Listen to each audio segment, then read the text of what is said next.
Numru ta' residenti minn Marsaxlokk ipprotestaw minħabba nuqqas ta' ndafa fil-parti magħrufa bħala tal-Magħluq.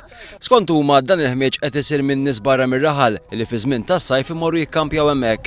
Fiż-żona tal-Magħluq f'Marsaxlokk f'da żmien tas-sajf diversi familji jikkampjaw biex iqattaw il-jiem tal-vaganzi hemmhekk.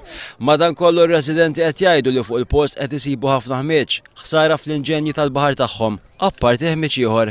Preżenti għall protesta kien hemm is-Sindku Edric Mikallef li appella lill-entitajiet fosthom il-MEPA, d-Dipartiment tal-Artijiet u d-Dipartiment tas-Saħħa biex jieħdu azzjoni fl-immedjat u jwaqfu lil dawn is-sidien milli jibqgħu jużaw iż-żona tal-Magħluq bħala campsite.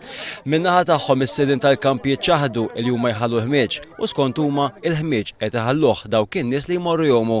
Fit-tmiem il-protesta kien hemm mumenti ta' kommozzjoni fejn żviluppaw argumenti sħan ħafna u li saħansitra waslu għal ġlieda fejn wieħed mir-residenti li kienu qed jipprotestaw safa aggredit. Fi sqarri iktar tard il-Kunsill Lokali ta' Marsaxlokk ħareġ jikkundanna l-vjolenza li saret. Il-Kunsill Lokali qal li din il-vjolenza kienet tikkostitwixxi bullying intis biex dawn ir-residenti jiġu mbeżża jersqu lejn din iż-żona pubblika.